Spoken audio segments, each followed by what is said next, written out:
నగరికల్లో జై తెలంగాణ. గౌరవనీయులు పెద్దలు, మీ అందరి అభిమాన నాయకుడు, కొద్ది తేడాతో మన జరిగిన ఎన్నికల్లో ఓటమి పాలైన ప్రజల్లోనే ఉండే మంచి నాయకుడు గౌరవనీయులు చిరుమర్తి లింగయ్య గారికి, గౌరవనీయులు పెద్దలు కేసీఆర్ గారితో 24 ఏళ్ల సహచర్యం, కేసీఆర్ గారికి ఒక తమ్ముళ్లాగా ఈ జిల్లాలో పార్టీ నిర్మాణంలో, ఉద్యమ నిర్మాణంలో, తర్వాత ప్రభుత్వ నిర్వహణలో ఒక్కొక్క ఇటుక పేరుస్తూ మరి జిల్లాలో పార్టీని, ప్రభుత్వాన్ని సమర్థవంతంగా 9.5 ఏళ్ల పాటు అద్భుతంగా నడిపిన గౌరవనీయులు పెద్దలు మాజీ మంత్రివర్యులు, సూర్యాపేట శాసనసభ్యులు అన్న జగదీశ్వర్ రెడ్డి గారికి, నల్లగొండ జిల్లా పరిషత్ చైర్మన్ గారు, సోదరులు పెద్దలు పార్టీ వ్యవస్థాపక సభ్యుల్లో ఒకరైన బండా నరేందర్ రెడ్డి అన్న గారు, మీ నియోజకవర్గ ముద్దుబిడ్డ ఆయన కూడా, అదేవిధంగా గౌరవనీయులైన భువనగిరి జిల్లా పరిషత్ చైర్మన్ మా సోదరుడు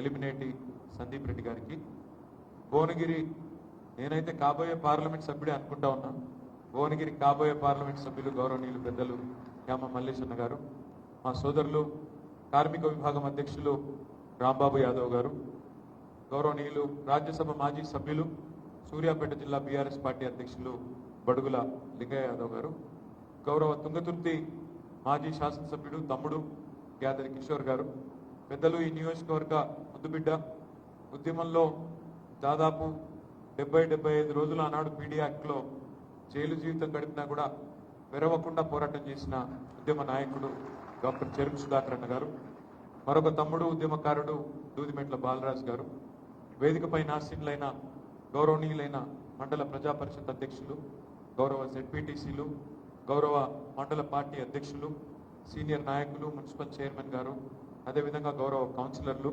నేను ఎవరెవరో పేర్లు అయితే చెప్తలేను, వాళ్ళందరినీ కేవలం మనసులోనే తిట్టుకోండి, బయటకు తిట్టకండి అని కోరుతూ, వేదిక ముందున్న మా గ్రాడ్యుయేట్ అన్నాదమ్ములకి, చెల్లెళ్ళు అయితే ఎవరు కనబడతలేరు, కొంతమంది ఉన్నారు చెల్లెళ్ళు, మీరు కూడా, మీకు పాత్రికేయ మిత్రులకు అందరికీ కూడా పేరు పేరున హృదయపూర్వకంగా నమస్కారం. కొద్దిగా ఆలస్యంగా వచ్చినందుకు మన్నించమని చెప్పుకుని నేను కోరుతాను. ఒక్కసారి ఇక్కడ గ్రాడ్యుయేట్లు ఎంతమంది ఉన్నారో, ఓటర్లు ఎంతమంది ఉన్నారో ఒక్కసారి చేయలేవట్టున్నారు. ఇది నేను నమ్ముతలేను. ముందే లింగన్న చెప్పినట్టు నేవుతాగా నమ్మించండి. ముందే లింగన్న చెప్పినట్టున్నాడు, రామన్న అడుగుతాడు, రాంబాబు అన్న పక్క చెప్తున్నాడా? అందరికీ థ్యాంక్ యూ అండి. మన కార్యకర్తలు కూడా గ్రాడ్యుయేట్ ఉంటారు కదా. ముందుగా నాకు గుర్తొస్తున్నది ఇలా నకరికల్లో ఏంటిది అంటే, సరిగ్గా 6 నెలల కిందట ఇదే నకరికల్కి ఆనాడు లింగన్న పిలిస్తే నేను వచ్చినప్పుడు మీ అందరికి నేను విజ్ఞప్తి చేసిన, తర్వాత కేసీఆర్ గారు కూడా వచ్చినారు, సార్ కూడా చెప్పిండు, తమ్ముళ్ళు నకరికల్లో మోసపోతారు, కాంగ్రెస్ వాళ్ళు చూపెట్టే అరిచేతిలో వైకుంఠం అనే సినిమాతోని మోసం జరుగుతుంది, మోసపోతే గోసపడతారు, ఆలోచించి ఓటేయండి, ఆగం కాకండి అని పదే చెప్పిండు. సరే, కొంతమంది నమ్మి ఏం జరిగింది, 5 నెలల 6 నెలల కిందట మరి మన పార్టీ ఇక్కడ ఓడిపోయిన తర్వాత కాంగ్రెస్ పార్టీ నల్గొండ జిల్లాలోనే 11 సీట్లు గెలుచుకున్నది, ఒక్క సూర్యాపేట మాత్రమే మనం గెలుచుకున్నాం. మరి ఒక్కసారి ఇక్కడికి వచ్చేసిన విద్యావంతులైన మా తమ్ముళ్ళని, మా అన్నలని, మా అక్క చెల్లెలకు నేను అడుగుతా ఉన్నాను, సరిగ్గా కాంగ్రెస్ ప్రభుత్వాన్ని 6వ నెల నడుస్తున్నది. ఈ 6 నెలల్లో ఏం జరిగింది, ఏం జరుగుతున్నది ఒక్కసారి ఆలోచన చేయండి. ఏమన్నారు ఆనాడు రేవంత్ రెడ్డి, ఆనాడు పిసిసి అధ్యక్షుడు ఏమన్నాడు 6 నెలల కిందట? కేసీఆర్ గారు 1 లక్ష రూపాయలు రుణమాఫీ చేసిండు, ఆ 1 లక్ష రూపాయల రుణమాఫీ పొందిన రైతులకు కూడా నేను విజ్ఞప్తి చేస్తున్నా, అర్జెంటుగా మీరు బ్యాంకుకు వండి ఎంబడే 2 లక్షలు తెచ్చుకోండి, నేను వస్తున్నా, డిసెంబర్ 9 నాడు మొదటి సంతకం నేను 2 లక్షల రుణమాఫీ మీద పెడతా, తక్షణమే మాఫ్ చేస్తా. అంటే ఇది అప్పటిదాకా లోన్ తీసుకున్న వాళ్ళ గురించి చెప్పలే ఆయన, తీసుకోని వాళ్ళు ఎవరైనా ఉంటే ఉరుకుండ్రి మీరు బ్యాంకు, డిసెంబర్ 8 దాకా తీసుకోండి, నేను 9 నాడు వస్తున్నా, రాగానే మాఫీ చేస్తా అని చెప్పింది. మరి డిసెంబర్ 9 పోయింది, జనవరి 9 పోయింది, ఫిబ్రవరి 9 పోయింది, మార్చి 9 పోయింది, ఏప్రిల్ పోయింది, మే పోయింది, ఇంకో 2 రోజులు అయితే జూన్ 9 వస్తుంది. మరి రుణమాఫీ విషయంలో రేవంత్ రెడ్డి గారి ప్రభుత్వం 9 డిసెంబర్ నాడు మొదటి సంతకం అని చెప్పి మొదటి రోజు అని చెప్పి కుదరగొట్టిన ప్రభుత్వం ఇక్కడ ఉన్న రైతు బిడ్డలైన మా గ్రాడ్యుయేట్లను నేను అడుగుతా ఉన్నా, మాట నిలబెట్టుకున్నదా దగా చేసిందా ఒక్కసారి ఆలోచించండి. అందరు ఇక్కడ ఉన్న వాళ్ళు రైతు బిడ్డలని నేను అనుకుంటా ఉన్నా. ఒక్కసారి రైతు బిడ్డలందరూ చేయలేవండి. రైతు కుటుంబాల నుంచి 99 కాదు 100% రైతు బిడ్డలే. మీరు ఆలోచన చేయండి. అదే మాదిరిగా రేవంత్ రెడ్డి గారు చెప్పినారు, అరిచేతిలో వైకుంఠం అనే మాట నేను ఉత్తగానే చెప్పలేదు. కేసీఆర్ 10,000 ఇస్తున్నాడు రైతు బంధు. భారతదేశంలో ఇవ్వలేదు ఇండిపెండెన్స్ వచ్చినప్పటి నుంచి, నేనే మొదటి వాడిని అని చెప్తున్నాడు. నేను వస్తే 15,000 ఇస్తా అన్నాడు. కేసీఆర్ గారు రైతులకు మాత్రమే ఇస్తున్నాడు, భూ యజమానులకు మాత్రమే ఇస్తున్నాడు. నేను వస్తే కౌలు చేసుకునే రైతులకు కూడా ఇస్తా అన్నాడు. కేసీఆర్ గారు రైతులనే పట్టించుకుంటున్నాడు, నేను రైతు కూలీలను కూడా పట్టించుకుంటా, వాళ్ళకు కూడా నెలకు 1000 రూపాయలు ఇస్తా అన్నాడు.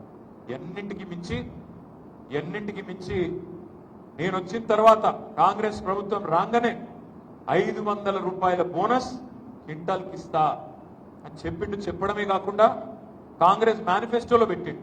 ఏమని? 2183 రూపాయలు ఎంఎస్పీ ఉన్నది, మా ప్రభుత్వం వస్తే ఆ 2183కు ఇంకొక 500 కలిపితే మీకు 2683 రూపాయలు వస్తుంది అని పెట్టిండు. ఇక్కడున్న మా రైతు బిడ్డలు నేను అడుగుతా ఉన్నా, 2183 ఎంఎస్పీ దొడ్డు వడ్లదా సన్న వడ్లదా? 2183 దొడ్డు వడ్లదా సన్న వడ్లదా? దొడ్డు వడ్లదే కదా, దొడ్డు బియ్యం పండించే వడ్లదే కదా. అప్పుడేమో మేనిఫెస్టోలో పెట్టిందేమో 2183, ఆ రేట్ ఏమో దొడ్డు వడ్లది. మరి నిన్న కేబినెట్ తర్వాత ప్రభుత్వ నిర్ణయం, పొంగులేటి శ్రీనివాసరెడ్డి చెప్తున్నాడు ఏమని? మేము దొడ్డు వడ్లకి ఇయ్యం బోనసు, సన్న వడ్లకే ఇస్తామంటున్నాడు. నకిరేకల్లో ఇక్కడ కూర్చున్న మీరు రైతు బిడ్డలు మీరు ఆలోచన చేయాలి. ఎంతమంది పండిస్తారు నకిరేకల్లో సన్న వడ్లు? ఓ 10-15% పండిస్తారా? వాళ్ళు కూడా ఉండరు, 10-15 కూడా ఉండదు, ఎక్కువ 5-10% మధ్యలో ఉంటుంది. యాసంగిలోనైతే సన్నవడ్లు వండయి. మన ఉష్ణోగ్రతలు మన కథకు యాసంగిలో సన్నవడ్లు వండాయి. కరెక్టేనని చెప్పేది. మరి సన్నవడ్లకు బోనస్ అంటే ఇది బోగస్ ప్రభుత్వమా నిజమైన ప్రభుత్వమా ఆలోచన చేయండి. ఒక్క మాటనన్న రైతులకు ఇచ్చింది, ఒక్క మాట 6 నెలల కింద ఇచ్చినా ఒక్క మాట నిలబెట్టుకున్నాడా? నేను ఇంకొక మాట అంటున్నా, మీరు అనొచ్చు అన్న 6 నెలలు అయింది కదన్నా వచ్చి, ఇంకా 4.5 ఏళ్ళు ఉంది కదన్నా మీరు అనొచ్చు. మేము అడిగినామా మీరు అడిగినరా? 100 రోజులు అన్ని చేస్తాం అని చెప్పని నేను అడిగినా మీరు అడిగినరా? ఆయనే చెప్పిండు కదా, 100 రోజులు 6 గ్యారంటీలు, మొదటి రోజే సంతకం, ఇవన్నీ ఆయన చెప్పినే. బోనస్ కూడా 100 రోజులు ఇస్తా అన్నాడు, రుణమాఫీ మొదటి రోజు చేస్తా అన్నాడు, రైతు భరోసా అన్నాడు. ఒక్క మాట ఆలోచించండి. మరి రైతులను ఇంత దగా చేసిన ఈ ప్రభుత్వానికి మనం బుద్ధి చెప్పాలా వద్దా? ఒక మాట ఆలోచించండి. ఈ ఎన్నికతో, ఈ ఒక్క ఎమ్మెల్సీ ఉప ఎన్నికతోని ప్రభుత్వం ఏం కింద మీద కాదు, ప్రభుత్వం ఏం పడిపోదు. ఈ ఉప ఎన్నికల్లో మీరు కాంగ్రెస్ పార్టీ ఓటేయకపోతే ప్రభుత్వానికి వచ్చిన నష్టం ఏమీ లేదు. ప్రభుత్వం ఉంటుంది, ఎందుకంటే ఎమ్మెల్యేలు అట్లే ఉన్నారు 64 మంది, ప్రభుత్వం ఉంటుంది. కానీ మోసం చేసినందుకు, రైతులను మోసం చేసినందుకు, రైతులను దగా చేసినందుకు నేను ఇంకొక మాట కూడా అడుగుతున్నా. కేసీఆర్ ఉన్నప్పుడు ఎట్లుండే కరెంటు, ఇయ్యాలి ఎట్లున్నది ఒక్కసారి మీరు ఆలోచించండి. నకిరేకల్లో ఇప్పుడు ఇంకా కూడా ఎండాకాలంలో ఉన్నాం మనం. ఇలా మే 24 కరెంటు నిజంగా చెప్పండి, కేసీఆర్ ఉన్నప్పుడే బాగుండే అనేటోళ్ళు చేయలేవండి. మోమాట పడకండి, సిగ్గుపడకండి. నేను అడిగినా అని చెప్పి బలవంతం కూడా ఏం లేదు. కేసీఆర్ ఉన్నప్పుడు బాగుండే అనేటోళ్ళు చేయలేవండి. మీకే కనబడుతుంది, దాదాపు 75-80% మంది కేసీఆర్ ఉన్నప్పుడే కరెంటు బాగుండే అనే పరిస్థితి. మనం ఏదో దానికి ఆశపడి, ఇంకేదో వస్తుందని ఆశపడి ఓటేస్తే ఉన్నదే పోయింది, ఉన్న కరెంటు పోయింది. రైతు భరోసా అన్నాడు, 10,000 కాదు 15,000 ఇస్తా అన్నాడు. అసలు రైతు బంధు చక్కగా ఇచ్చిండా? టైంకి ఇచ్చిండా? నగరికల్లా పడ్డదా? ఎప్పుడన్నా కేసీఆర్ ఉన్నప్పుడేమో నాట్లప్పుడు వేస్తుండే రైతు బంధు. నాటేసుకునేటప్పుడు కేసీఆర్ గారు రైతు బంధు వేసేది. రేవంత్ రెడ్డి కొత్త పాలసీ తీసుకున్నాడు, నాట్లు వేసేటప్పుడు అవసరం లేదంటే రైతు బంధు, ఓట్లు వేసేటప్పుడు అవసరంగా ఉంటాం. మనం ఆ క్యామమల్లేషన్ ఎలక్షన్లో ఓట్లప్పుడు గప్పుడు ఇచ్చిండు. ఎందుకంటున్నా అంటే మనం పిచ్చోళ్ళు అనుకుంటున్నాడు ఆయన. పాత రైతు బందే ఇచ్చి, కేసీఆర్ ఇచ్చిన రైతు బందే ఇచ్చి, రైతు భరోసాని నేను బిల్డప్ ఇచ్చినా ఇళ్ళకే మెరక మళ్ళా నాకే గుద్దుతారు. మొన్న 67,000 ఓట్లతో గెలిచినాం నగరేకల్లా, రేపు మళ్ళా గెలుస్తాం, ఎందుకు గెలవము అనే ధీమా. మా ఆడబిడ్డలు ఇక్కడ ఉన్నారు, మీకు ఎన్ని చెప్పిండమ్మా? నెలకు 2500 18 ఏళ్ల నిండిన ఆడబిడ్డలందరికీ నెలకు 2500. కేసీఆర్ పెళ్లి చేసుకుంటే ₹1,00,000 ఇస్తున్నాడు, నేను తులం బంగారం ఇస్తా. ముసలోళ్లకు కేసీఆర్ ఇంట్లో ముసలమ్మకో ముసలయ్యకో ఇస్తున్నాడు, నేను ఇద్దరికి ఇస్తా, ఇద్దరికి చెరి 4,000 ఇస్తా. ఇన్ని కథలు చెప్తే పాపం మా ఆడబిడ్డలు కూడా వాళ్ళు కూడా మోసపోయి వాళ్ళు కూడా ఓట్లేసిండు. ఫ్రీ బస్సు, బంగారం అన్ని చెప్తే బుద్ధి ఒక్కలకన్నా వచ్చిందా 2,500 నగరేకల్లో? ఒక్కలకు. కానీ సిగ్గు లేకుండా ఎట్లా అబద్ధాలు చెప్తారంటే, ఆదిలాబాద్కు రాహుల్ గాంధీ వచ్చిండు మొన్న పార్లమెంట్ ఎన్నికల్లో. ఆయన చెప్తున్నాడు అక్కడ ఓపెన్గా మా బహిరంగ సభల, మేము నెలకు 2,500 పథకం స్టార్ట్ చేసినాం, పడుతూనే ఉన్నాయి అకౌంట్లల్లో, మొత్తం ఎక్కడికక్కడ పోతూనే ఉన్నాయని చెప్తున్నాడు. ఉత్తరప్రదేశ్లో ప్రియాంక గాంధీ చెప్తున్నది, మేము తెలంగాణలో మా ప్రభుత్వం వచ్చింది, రాగానే అక్కడ మహాలక్ష్మి పథకం చాలు చేసినాం, ₹2,500 పడుతూనే ఉన్నాయి, జరిగిపోతూనే ఉన్నదని చెప్పి అక్కడ చెప్తా ఉన్నారు. అవన్నీ ఎందుకు? రేవంత్ రెడ్డి మన ఇక్కడికి కూడా వచ్చింది కదా ప్రచారానికి భువనగిరి పార్లమెంట్కి. ఏమన్నాడు వచ్చి, 6 గ్యారెంటీలలో 5 అమలు చేసినాం, 5 అమలు అయిపోయినాయి అంట. మాకైతే తెలియదు, ఇక్కడ మీరు చెప్పాల అమలు అయిపోయినాయి 5 గ్యారెంటీలు. 6 గ్యారెంటీలలో 13 హామీలు ఉన్నాయి, అవి కాకుండా మరొక 407 ప్రామిస్లు వేరే ఉన్నాయి, మొత్తం కలిపి 420 హామీలు ఉన్నాయి. ఒక్కటి అమలు చేసింది ఇప్పటికి, ఒకటే ఒక్కటి. ఏంటిది అది? బస్సు. ఇక ఆ బస్సు అందం చెప్పరాదు. అందులో ఆడోళ్ళు కొట్టుకున్నాడు, మగోళ్ళు తిట్టుకున్నాడు. ఆడోళ్ళు ఏమో సీట్ల కోసం కొట్టుకుంటారు, మగోళ్ళు ఏమో టికెట్ కొనుక్కొని ఏం దరిద్రం రాని మగోళ్ళు తిట్టుకుంటారు. ఇది పరిస్థితి. బస్సు పెట్టింది ఒకటే ఒకటి, కానీ సిగ్గు లేకుండా రేవంత్ రెడ్డి అబద్ధాలు చూడు. ఏమంటాడు? కుల్లా చెప్తున్నాడు, 5 అమలు చేసినా అయిపోయింది, ఒక్కటే మిగిలింది అంటుడు. ఇక ఒక్కటేందో మరి మన గుండు కొట్టుడు మిగిలిందో ఏందో తెలియదు, కానీ అన్ని చేసేసిండట. ఇక్కడికి వస్తాడు, భువనగిరికి వస్తాడు, యాదగిరి లక్ష్మీ నరసింహస్వామి మీద ఒట్టు, మళ్ళా 15 ఆగస్టు. నాకు తెలియక అడుగుతా, మీరు చెప్పాలి నాకు. మనుషులు దేవుళ్ళ మీద ఒట్టు పెట్టుడు ఎప్పుడు మొదలు పెడతారే? నమ్మకపోతేనే మొదలు పెడతారు. అమ్మతోడు అయిపోయి, అవ్వతోడు అయిపోయి, పిల్లలతోడు అయిపోయి, తల్లితోడు అన్ని అయిపోయినాక ఎప్పుడు నమ్మలేడు అనుకో. అప్పుడప్పుడు ఊళ్ళో ఉంటారు కొంతమంది అప్పులు చేసేవాళ్ళు, అందరి దగ్గర ఎక్కడో దగ్గర గిక్కుంటే బాగా తెచ్చుకుంటారు. అమ్మతోడే నీకు ఎల్లుండి ఇస్తా అంటాడు, అవ్వతోడే అవతల ఎల్లుండి ఇస్తా అంటాడు. ఇయ్యలేదు అనుకో, ఆఖరికి ఏం చెప్తారు? అమ్మతోడు రవి అంటే నమ్మడిగా అవుతులే, నేను నమ్మరా అంటే. మొన్న కూడా ఇట్లా అమ్మతోడను, నీ అమ్మ దేవుని మీద ఒట్రాబాయి. ఇప్పుడు దేవునికి వచ్చింది బాధ, యాదగిరి నరసన్నకు వచ్చింది ఇప్పుడు బాధ. రేవంత్ రెడ్డి చేయవాడు 15 ఆగస్టుకి ఎత్తా అంటుండే ఇప్పుడు కొత్తగా. ఒక్క రైతులను మహిళలనే కాదు, ఈ ముఖ్యమంత్రి కాంగ్రెస్ వాళ్ళు ఎంత లంగలంటే అందరిని మోసం చేసింది. ఇక్కడ కూర్చున్నారు మీరు గ్రాడ్యుయేట్, నేను ఒక్కటి అడుగుతా మిమ్మల్ని, మీరు చెప్పాలి. ఇప్పుడు ఒక ప్రభుత్వ ఉద్యోగం ఇవ్వాలనుకోండి, ఏం చేయాలి? ముందు నోటిఫికేషన్ ఇవ్వాలి. గిన్ని పోస్టులు ఖాళీగా ఉన్నాయి, ఈ అర్హతలు, గిన్ని రిజర్వ్డ్ పోస్టులు, ఇంత కథ, గిన్ని ఉన్నాయి, ఈ జిల్లాల గిన్ని ఉన్నాయి, ఈ జిల్లాల గిన్ని ఉన్నాయని నోటిఫికేషన్ ఇవ్వాలి. తర్వాత ఏం చేయాలి? రాత పరీక్ష పెట్టాలి. ఆ తర్వాత ఏం చేయాలి? ఇంటర్వ్యూ పెట్టాలి. ఆ తర్వాత అపాయింట్మెంట్ లెటర్ ఇవ్వాలి. ఎవరెవరైతే సెలెక్ట్ అవుతారో రాసిన వాళ్ళ వాళ్ళకి లెటర్ ఇవ్వాలి. మరి రేవంత్ రెడ్డి ప్రభుత్వం వచ్చినాక ఎన్ని నోటిఫికేషన్లు వచ్చినాయన్న? ఎన్ని వచ్చినాయే? లగాయించి చెప్పు, నేను నోడతలే. గాడిద గుడ్డ వచ్చింది ఇప్పటికి. ఆయన మొన్నటి దాకా నెత్తి మీద పెట్టుకొని తిరిగి గాడిద గుడ్డు అని ఒక గాడిద గుడ్డే ఇచ్చిందేమో 0 నోటిఫికేషన్. కానీ రేవంత్ రెడ్డి ఏం చెప్తున్నారు? ఇరికేనా? పెళ్లి చేయలేదట, పెళ్లి కాలేదట, సంసారం చేయలేదట, కానీ పిల్లలు మాత్రం పుట్టిరట. ఇది ఎక్కడ కథరా అయ్యా? నోటిఫికేషన్ ఇవ్వకపోతివి, రాత పరీక్ష పెట్టకపోతివి, కానీ నరకుడు ఏం నరుకుతున్నాడు? 30,000 ఉద్యోగాలు ఇచ్చేసిన. యాడికెళ్ళి ఇచ్చినారో పోయి నువ్వు? ఎక్కడికెళ్ళి వచ్చినాయి? కేసీఆర్ ప్రభుత్వంలో ఇచ్చిన ఉద్యోగాలకు నువ్వు వచ్చి కాగితాలు ఇచ్చి నేను ఉద్యోగాలు ఇచ్చినా అని చెప్తే నమ్మేతందుకు మా నగరేకల్ గ్రాడ్యుయేట్లు తెలివిలేని వాళ్ళు అనుకుంటున్నావా అని నేను అడుగుతా ఉన్నాను. ఆలోచించండి. 30,000 ఉద్యోగాలు ఇచ్చిన అంటుండు రేవంత్ రెడ్డి, మళ్ళీ బొంకుతా ఉన్నాడు. ఇచ్చిండా నిజంగా? సంవత్సరంలో 2 లక్షల ఉద్యోగాలు ఇస్తా అన్నాడు. ఒకటే సంవత్సరంలో 2 లక్షల ప్రభుత్వ ఉద్యోగాలు నింపుతా. కేసీఆర్ వాళ్ళు ఇంట్లోనే ఇచ్చుకున్నాడు ఉద్యోగాలన్నీ, నేను ఇస్తా వచ్చి 2 లక్షల ఉద్యోగాలు అన్నాడు. ఒక్క నోటిఫికేషన్ లేదు, 6 నెలలు నడుస్తున్నది. మరి ఇప్పుడు ఇస్తావు? ఎవడు అడగాల మరి? రేపు మీరు మళ్ళా కాంగ్రెస్కి గుద్దుర్రి, నగరేకల్లా కాంగ్రెస్కి గట్టిగా గుద్దినాక ఆ కాంగ్రెస్ వాడు పోయి అడుగుతాడు. రేపు అక్కడ అడుగుతాడు కదా కాంగ్రెస్ వాళ్ళు. అడిగితే కాంగ్రెస్లో ఉంటాడా వాడు? తీసవతల వాడేవాడు రేవంత్ రెడ్డి.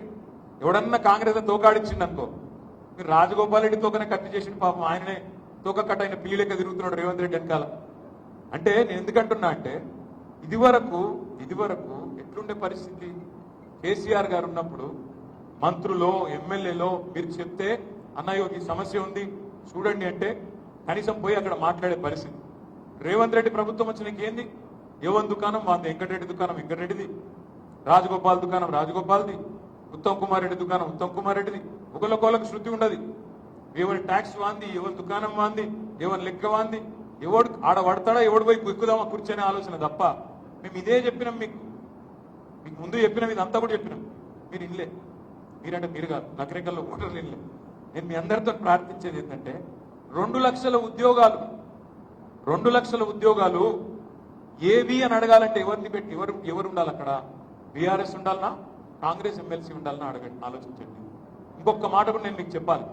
ఒక 2 లక్షల ఉద్యోగాలే కాదు రేవంత్ రెడ్డి చెప్పింది, మెగా డిఎస్సి వేస్తా అన్నాడు. మొదటి క్యాబినెట్ లోనే మెగా డిఎస్సి 50,000 టీచర్లు అన్నాడు. వేసిండా? పడ్డదా మెగా డిఎస్సి? కేసీఆర్ గారు 5,000 టీచర్ పోస్టులు పెట్టి డిఎస్సి వేస్తే ఆడ 50,000 ఉద్యోగాలు ఉన్నాయి, నువ్వు 5,000 ఎట్లేస్తావు అని లొల్లి పెట్టినోడే రేవంత్ రెడ్డి. ఇవాళ మరి ఏమైంది మెగా డిఎస్సి? అడగొద్దా? అడగకపోతే అమ్మనన్న బువ్వ పెడుతుందా? పెట్టదు. అడగాలి, అడిగేటోడు ఉండాలి. దయచేసి నేను మిమ్మల్ని కోరేది ఏంటంటే ఈ సమయంలో ఈ ప్రభుత్వానికి ఈ ఎన్నికతోని ఫరకపడేది లేదు. ఈ ఎన్నిక ఓడిపోయినా వాళ్ళకేం కాదు.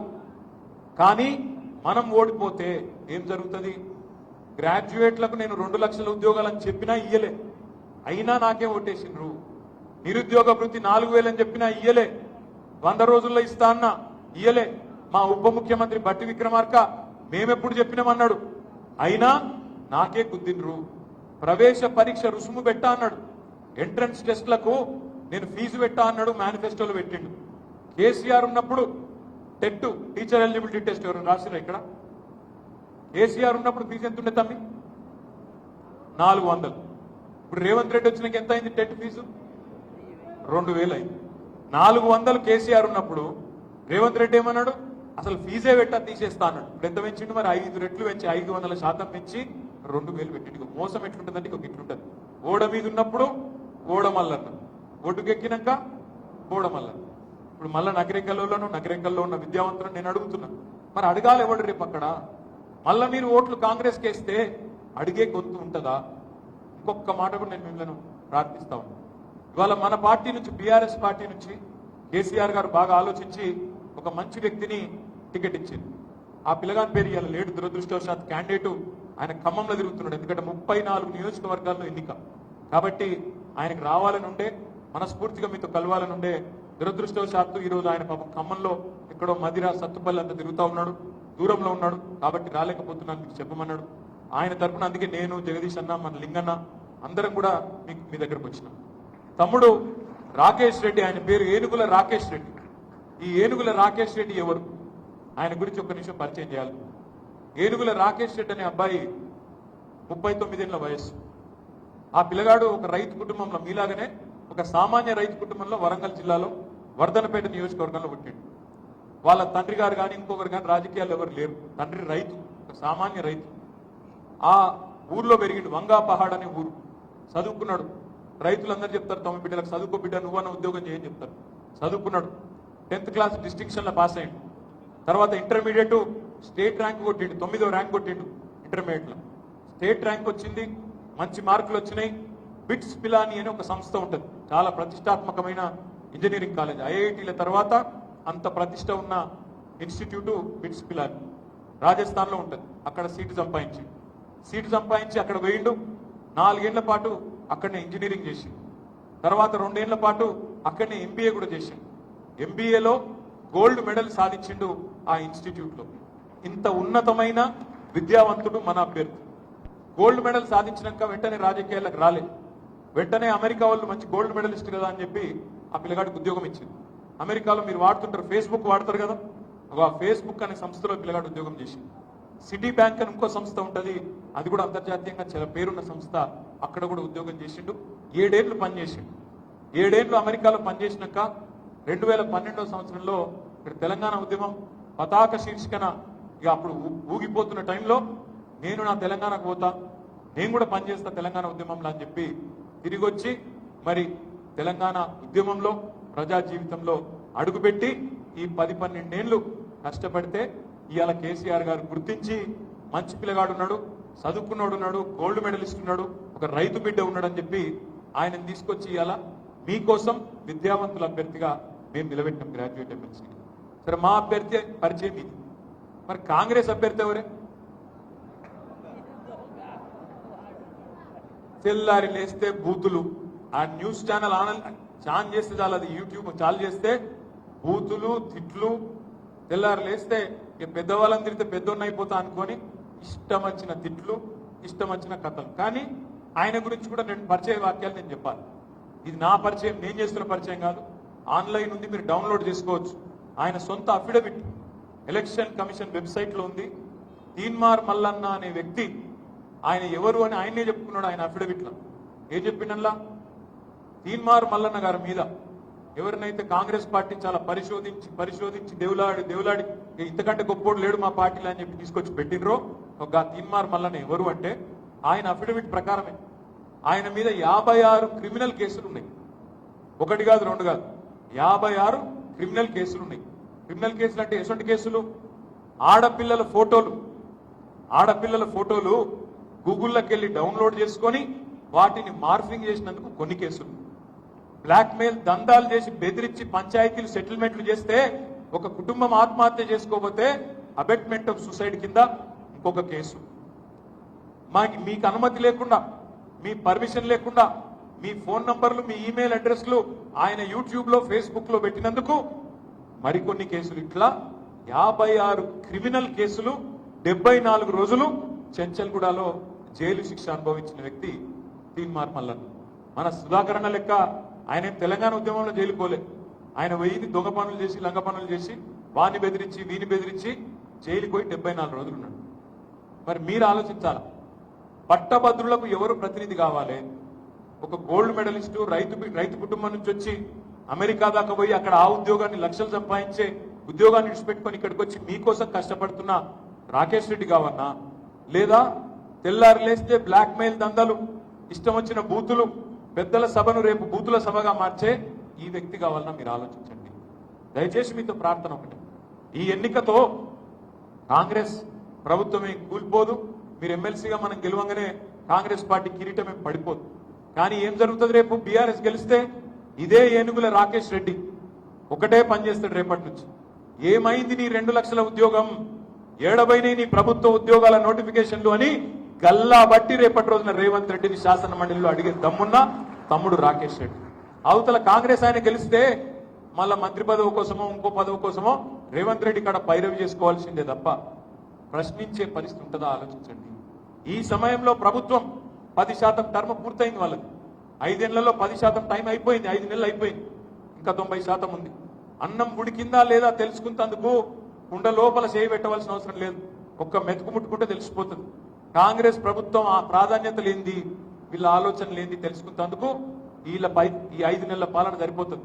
వీళ్ళకి రైతుల మీద ఏం ప్రేమ ఉన్నది, అసలు ప్రజల మీద ఏం ప్రేమ ఉన్నది మీరు చూడండి. ఇదే తీన్మార్ మల్లన్న కదా, ఇదే కోమటిరెడ్డి వెంకటరెడ్డి కదా, రైతు బంధు ఇంకా పడలేదు అంటే ఏమన్నాడు? చెప్పు తీసి కొడతా అన్నాడు. మరి నేను రైతు బిడ్డలైన మిమ్మల్ని అడుగుతున్నా, చెప్పు తీసి కొడతానంటున్న క్యాండిడేట్, రైతు బంధు పడలేదురా నాయన అంటే చెప్పు తీసి కొడతానంటున్న మంత్రి, చెప్పు తీసి కొడతానంటున్న క్యాండిడేట్, ఆయనని గెలిపించి రైతు బిడ్డలుగా రేపు తలెత్తుకొని తిరుగుదామా? ఆలోచన చేయండి. దయచేసి మీతో ప్రార్థన, రేపు మీ తరపున శాసన మండలిలో ప్రభుత్వాన్ని ప్రశ్నించేటోడు ఉండాలి, ప్రభుత్వాన్ని ప్రశంసించేటోడు కాదు, ప్రభుత్వానికి తొత్తుగా ఉండేటోడు కాదు, ప్రభుత్వానికి గట్టిగా మేకులాగా అక్కడ నిలబడి కొట్లాడేటోడు ఉండాలి. ఈ సమయంలో ఉండాల్సింది ప్రభుత్వానికి బాకాలు ఊదేటోళ్ళు కాదు, ప్రభుత్వం బాజా బజాయించేటోళ్ళు కావాలి. గట్టిగా నిలబడి ఏమైనాయి నువ్వు ఇచ్చిన హామీలు, 420 హామీలు, ఏం రోగం వచ్చింది నీకు, ఆ రోజు ఎన్నికల ముందు ఒక మాట, ఇయ్యాల ఒక మాట ఎందుకు చెప్తున్నావు అని గట్టిగా అడిగేటోడు కావాలి తప్ప ఉత్తగానే ఆగమైతే నాశనం అయితే. జీవో నెంబర్ 46, ఈ మాట కూడా ఇక్కడ ఎవరైనా ఉన్నారా? జీవో నెంబర్ 46 వల్ల నష్టపోయిన వాళ్ళు కానీ ఇంకోరు కానీ ఉన్నారా? మా తమ్ముడున్నాడు, కొంతమంది మిత్రులు అది కూడా ప్రస్తావిస్తున్నారు. దాని గురించి కూడా నేను చెప్పాలి. నాకు జగదీష్ రెడ్డి గారు ఒకరోజు అక్టోబర్ 30 నాడు ఫోన్ చేసి, కేటీఆర్ గారు మనం ఇది మాట్లాడాలి, ముఖ్యంగా నల్గొండ జిల్లాలో ఈ సమస్య తీవ్రంగా ఉంది, మా పిల్లలు సూర్యాపేటలు కూడా వచ్చిండ్రు అని చెప్పి ఒక టీం మొత్తం సూర్యాపేటకు తీసుకొని నా దగ్గరకు వచ్చింది. ఒక 40 మంది పిల్లలు వచ్చి ఆ రోజు అన్నారు, అన్న దీనిలో మార్పులు చేర్పులు చేయాలి, తప్పకుండా దీన్ని సవరించాలి, సవరిస్తేనే రేపటికి మాకు న్యాయం అవుతుందని చెప్తే మేము ప్రయత్నం ప్రారంభించాం. కానీ దురదృష్టవశాత్తు 3 రోజులలోనే ఎన్నికల కోడ్ వచ్చింది. చీఫ్ సెక్రటరీకి మాట్లాడడం, వాళ్ళని పంపించడం, చూడండి ఇలా సూపర్ న్యూమరరీ పోస్టులు అవసరమైతే సృష్టించే అవకాశం అంటే సృష్టిద్దాం, ఎట్లాగో మళ్ళీ మన గవర్నమెంటే వస్తుంది, తప్పకుండా చేద్దామని చెప్పి ఆ పిల్లలను సముదాయించి పంపించడం. దురదృష్టవశాత్తు 3 రోజుల్లోనే కోడ్ వచ్చింది. కాబట్టి చేయలేకపోయినాం తప్ప మాకు ఎవరికో అన్యాయం చేయాలని ఆలోచన మాకెందుకు ఉంటుంది? 2 లక్షల ఉద్యోగాలు, ప్రభుత్వ ఉద్యోగాలు 9.5 ఏళ్లలో ఇచ్చిన ప్రభుత్వం కేసీఆర్ ప్రభుత్వం. అట్లాంటి ప్రభుత్వానికి కొంతమంది తమ్ముళ్ళ పొట్టగొట్టే ఆలోచన కానీ, వాళ్ళని ఇబ్బంది పెట్టే ఆలోచన కానీ పొరపాటున కూడా లేదు. నేను జీవో నెంబర్ 46 విషయంలో కూడా బాధతో ఉన్న తమ్ముళ్ళకు నేను విజ్ఞప్తి చేస్తా ఉన్నాను. మీకోసం రేపటి రోజున ఈ ప్రభుత్వం మీద ఒత్తిడి కేవలం రాకేష్ రెడ్డి ఒక్కడే కాదు, మేమందరం పూనుకుంటాం. 38 మంది శాసనసభ్యులం గట్టిగా కొట్లాడతాం. శాసనసభలో కూడా మీకు న్యాయం చేపిస్తాం. సూపర్ న్యూమరరీ పోస్టులు సృష్టించైనా సరే మీకు న్యాయం జరిగే విధంగా తప్పకుండా ప్రభుత్వం మీద ఒత్తిడి తెస్తామని చెప్పి కూడా నేను మాటిస్తా ఉన్నాను. మీ అందరితో ప్రార్థనల్లో ఒక్కటే, మే 27 నాడు ఎన్నిక ఉన్నది. ఈ ఎన్నిక డెఫినెట్ గా ప్రభుత్వానికి ఒక సవాల్గా మారాలి. కాంగ్రెస్ పార్టీకి ఒక ప్రమాద సంకేతం ఉన్నది. విద్యావంతులు, ఏ విద్యావంతులైతే సమాజానికి దిశానిర్దేశం చేస్తారో, ఏ విద్యావంతులైతే టార్చ్ బేరర్స్ గా ఉంటారో మార్పుకు, ఆ విద్యావంతులు ఆల్రెడీ ఆలోచనలు పడ్డారు. ఈ కాంగ్రెస్ పార్టీ మోసకారి పార్టీ అనే విషయం అర్థమైంది. రైతు బిడ్డలుగా, నిరుద్యోగులుగా, మహిళా సోదరిమణులుగా ఏ వర్గం కూడా ఇవాళ రాష్ట్రంలో సంతృప్తిగా లేదు అనే మాట వాళ్ళకు తెలియాలి అంటే తప్పకుండా ఓటు మరి బీఆర్ఎస్ అభ్యర్థి రాకేష్ రెడ్డికి మీరు దయచేసి వేయాలని ప్రార్థన. ఈ ఎన్నికల్లో మొదటిసారి ఓటేస్తున్న వాళ్ళు ఎంతమంది ఉన్నారు ఇక్కడ? ఫస్ట్ టైం ఓటర్స్ ఎంతమంది? ఒక్కసారి చేయలేవట్టు, కొంచెం కొంతమంది ఉంటారు. మిగతా వాళ్ళంతా ఇదివరకు ఓటేసిన వాళ్ళేనా? ఇదివరకు ఓటేసిన వాళ్ళు ఒకసారి చేయలేవట్టు. మీరందరూ ఇదివరకు ఓటేసిన.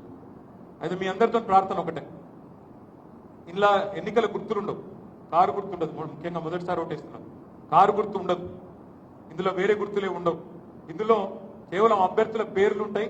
పేరు పక్కన ఫోటో ఉంటుంది, ఫోటో పక్కకు బాక్స్ ఉంటుంది. మన అభ్యర్థి ఏనుగుల రాకేష్ రెడ్డిది 3వ నంబర్లో ఉంది. 3వ నంబర్ మీద పేరుంది, పేరు పక్కన ఫోటో, ఫోటో పక్కన బాక్స్ ఉంటుంది. ఆ బాక్స్ లో దండం పెట్టి చెప్తున్నా మీకు, మీరు చేయవలసిందల్లా ఒకటే, నిలువు గీత. వెంకటేశ్వర స్వామి నామం లెక్క ఒకటే గీత, నిలువు గీత గీత. దానిలో పోయినాక మీకు టిక్కు పెట్టబుద్ధి అయితే టిక్కు పెడితే ఆయన చెడిపోతుంది, ఇంటూ కొడితే చెడిపోతుంది, ONE1 అని రాస్తే చెడిపోతుంది. ఇంకా కొంతమంది ఎవరైనా భక్తులు బాగుంటే శ్రీరాముడు నీవే కలవు అని రాస్తే ఓటు పోతుంది, ఆయనతో ఓం అని రాస్తే ఓటు పోతుంది. అవి ఏమి రాయకుండ్రి, జై తెలంగాణ అని రాయకుండ్రి, ఏం రాయకుండ్రి. మీరు చేయవలసిందల్లా ఒకటే, ఆ డబ్బాలో రాకేష్ రెడ్డి పేరు పక్కన ఉన్న డబ్బాలో 1 గీత, నిలువు గీత 1 అనేది ఒక్కటే గీయండి. అట్లయితేనే ఓటు చెల్తుంది తప్ప లేకపోతే నష్టం జరుగుతుంది. దయచేసి నేను మిమ్మల్ని కోరేది, నకరేకల్ నియోజకవర్గంలో ఒక గొంతు ఉండాలి. మన కార్యకర్తలు, బీఆర్ఎస్ నాయకులు కూడా ఇక్కడ ఉన్నారు. మీ ఎమ్మెల్యే గారు మరి ఈరోజు మాజీ ఎమ్మెల్యే అయినారు. రేపటి రోజున మీకు అండగా ఉండాలంటే ఒక దిక్కు జగదీశ్ అన్న ఉన్నాడు, కానీ జగదీశ్ అన్నకి ఇంకా 10 నియోజకవర్గాలు కూడా తిరగాలి. రేపు నకరేకల్లో రాకేష్ రెడ్డి గెలిస్తే, మీరు పిలిస్తే ఇక్కడనే పక్కకే ఉంటాడు కాబట్టి వరంగల్ నుంచి వెంటనే ఉరికొస్తాడు. ఏమైనా సమస్య ఉన్నా, కాంగ్రెస్ ఏమైనా ఇబ్బంది పెట్టినా, ఏదైనా ఇక్కడ ప్రోటోకాల్ సమస్య ఉన్నా, ఇంకేమున్నా